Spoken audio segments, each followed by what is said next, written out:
Hello and welcome back to the Faith-Based Podcast. So Mason just came with this idea for like once a week we'll do like a gaming video where we like review stuff. So the majority of the show, to clarify, is still gonna be, let me go and shut this, is still gonna be political religious stuff. But this is just kind of an added in stuff, a little add-on, like why the hell not, essentially. So today we'll be doing the Skyrim Special Edition. Now, let me state my case first. Right now, I used to have a really nice gaming desktop PC. I think it had 16 gigabytes of RAM, something like that. I'm not 100% sure on all the, the processor stuff. I don't know. But all I know is I had a pretty good PC. And so then we got rid of that, sadly. And now I have a laptop. Now, it runs Skyrim pretty well with an ENB and all this other stuff. But I'm not able, and it only has 4 gigabytes of RAM, so I'm not able to run Skyrim Special Edition. Now, Mason, you can run it. Yeah. So I hung out with Mason a little bit over the weekend, and it looks great. Like, oh, it looks good. And I cannot, and it looks so great. It looks gorgeous. I mean, some of those screenshots you can get on the game, and I'm not going to rate the gameplay, because the gameplay is the same, but, so, we're just going to rate the graphics. What is your opinion on it, Mason? Go ahead and talk for a little bit. Well, I'm not just going to rate the graphics, I'm going to rate the overall game and everything. There's not a big difference. I think the best addition of it is the in-game built-in mods. That actually, it's... Download. Yeah, it's much easier to... No, not all the mods, like, all the mods on Nexus aren't on there, because I think your mods have to get approved by Bethesda, but then on the Nexus you can just upload whatever the hell you want, essentially. So it's much easier, and they actually have some pretty good mods on there. They had Climate to this is for PC. They had Climate to Tamriel, Vivid Weathers. They had a lot of good mods. Wet and Cold, which is one of my favorite mods. But yeah, it's much easier to. You have to create a Bethesda login. But it's much easier to actually download mods. Yeah. I think you just look in the menu. They still don't have a lot of mods out there. I hope they configure Sky UI for the Remastered. So, because a lot of, excuse me, a lot of mods require Sky UI for the mod configuration section, such as immersive armor, stuff like that. Yeah. Let's move on. That's why right now in its current state, I'd have to give the mod menu for Skyrim Remastered like a 6. I'll give it a solid 7 out of 10. Okay. Yeah, I'll give it a 6 out of 10. But once they get Sky UI, I forgot who created Sky UI. His name was like Arthmore or something like that. And this guy is the guy who created a lot of those really nice mods. I think he's also the guy who made Climate to Tamriel. I'm not sure, but he made a lot of the high, mainstream mods. And if he can configure Skyrim Remastered and the Skyrim Sky UI and the Skyrim script extender and work that with the Remastered edition, I'll give the mod menu 10 out of 10 because it's easier. It's easy to download stuff. I mean, it's basically just like the Nexus, except it's just no third party, and the Nexus is essentially a third party. And it's great. But because a lot of mods like I believe Disparity, if you know what that is, it's like this class mod where you can I think I showed it to you, Mason, didn't I? A little bit. Yeah. Yeah, that requires Sky UI because you need that. Most of it only requires Sky UI because of the little mod configuration. Jesus, can't talk today. Section where you can change things up within the mod. You can take things away. Like I think in immersive armors, you can actually take some of the armors out of the game, which I don't know why the hell you would want to take some of the armors away, because all the armors are they're great. Immersive armors and immersive weapons are great mods. Fantastic. But let's move on to the environment. Mason, you go ahead and start us off here.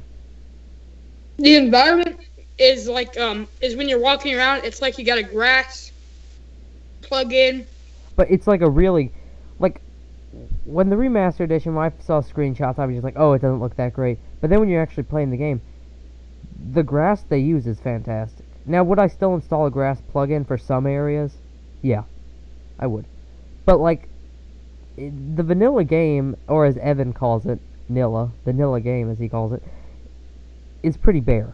But this looks, it just looks great. There's actually and I don't think a lot of people are realizing this, but the mountains and the distance, like in the vanilla game, even if you have an ENB installed graphical updates, unless you have like frickin' just tons of stuff to improve this, the mountains way back there are kind of blocky. Now on my crappy potato PC, they're not blocky, but they're blocky. Like, they're not as bad as the vanilla game, but in the remastered, they're clear. Like, you can see the ridges and everything.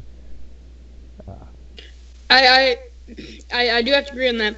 The graphical updates on the characters of the game, not really that good, but the overall on the game environment is just amazing. And the armor itself, like the armor in the game, it looks to have more of a no retextures, and it's not any darker.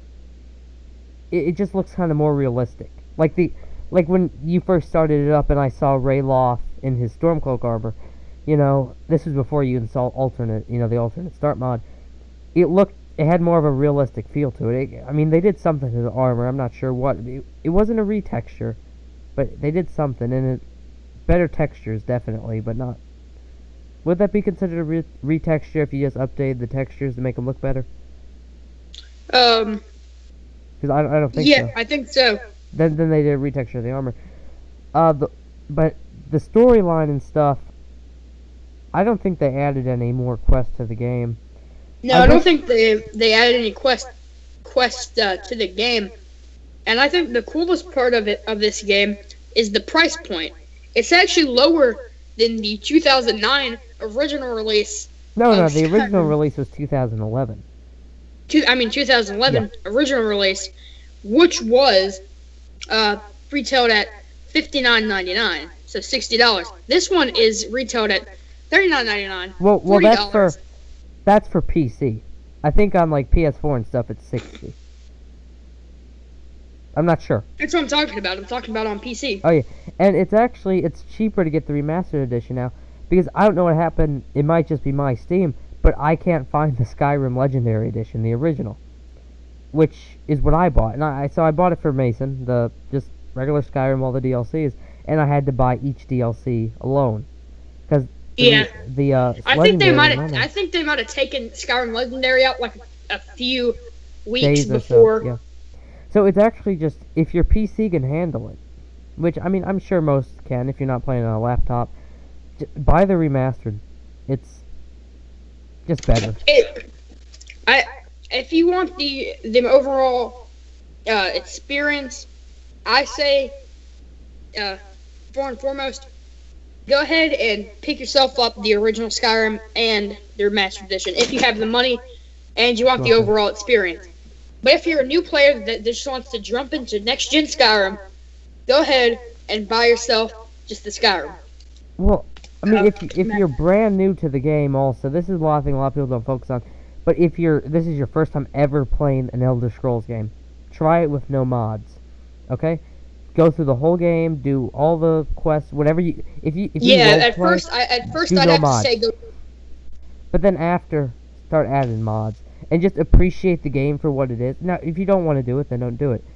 But appreciate the game for what it is, and then go on. And then improve on it. Then go add some mods. With the remastered, I cannot wait. I mean, I honestly don't think it's going to need an ENB, because it looks pretty damn good. But, I mean, you could install some graphical updates to it, definitely. But yeah. I don't think it really requires an ENB, because it looks pretty good. And as this game gets about a couple months old, I think the modding community will pick up.